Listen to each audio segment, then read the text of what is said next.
കേരളത്തിലെ കമ്മ്യൂണിസ്റ്റ് പ്രസ്ഥാനത്തിൻ്റെ പോരാട്ട ചരിത്രത്തിലെ ജ്വലിക്കുന്ന ഇതിഹാസം എന്ന് തന്നെ പറയാവുന്നതാണ് പുഷ്പൻ്റെ ജീവിതം.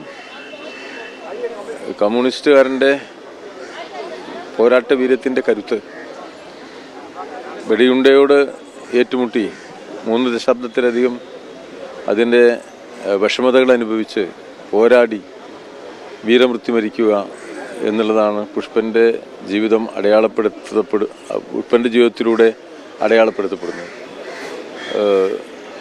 കൂത്തുപറമ്പിലെ വെടിവെപ്പ് നമ്മുടെ നാടിൻ്റെ സമരചരിത്രത്തിലെ വളരെ വലിയ പ്രതിരോധങ്ങളിലൊന്നാണ്. വ്യക്തിപരമായി എന്നെ സംബന്ധിച്ചിടത്തോളം ഞാനും സഖാവ് പിണറായി വിജയനും അതുപോലെ തന്നെ MA ബേബിയൊക്കെ അടങ്ങുന്ന ഒരു പ്രതിനിധി സംഘം ക്യൂബയിൽ ഒരു സാർവദേശീയ സമ്മേളനത്തിൽ പങ്കെടുക്കുമ്പോഴാണ് ഈ ദുഃഖകരമായ വെടിവെപ്പിൻ്റെ വാർത്ത അന്ന് ഞങ്ങൾ അറിയുന്നത്.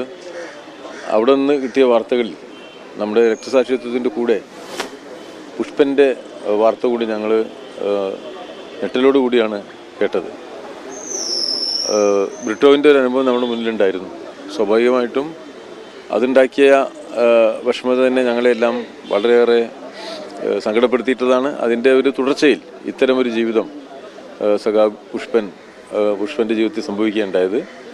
കേരളത്തിനെ സംബന്ധിച്ചിടത്തോളം കേരളത്തിലെ ഇടതുപക്ഷ പ്രസ്ഥാനം കടന്നു വന്ന വഴികളിൽ ഒരുപാട് ത്യാഗങ്ങളിലൂടെയാണ് ഈ പ്രസ്ഥാനം വളർന്നു വന്നിട്ടുള്ളത്. ആ കൂട്ടത്തിൽ ഏറ്റവും വലിയ ഒരു സമർപ്പിതമായ സമര ജീവിതത്തിൻ്റെ പൂർണ്ണതയാണ് പുഷ്പൻ്റെ നിര്യാതനത്തിലൂടെ സംഭവിച്ചിരിക്കുന്നത്. ആ പോരാട്ട വീര്യത്തിൻ്റെ മുന്നിൽ ശിരസ് നമിച്ചുകൊണ്ട് അദ്ദേഹത്തിന് ആദരാഞ്ജലികൾ അർപ്പിച്ച് ഈ മഹാപ്രസ്ഥാനത്തിന് വേണ്ടി നടത്തിയ ഉജ്ജ്വലമായ സേവനത്തിൻ്റെ ഒരിക്കൽ കൂടി അഭിവാദ്യങ്ങൾ അർപ്പിച്ചുകൊണ്ട് സഖാവ് പുഷ്പൻ്റെ നിര്യാണത്തിൽ അനുശോചനം രേഖപ്പെടുത്തുക.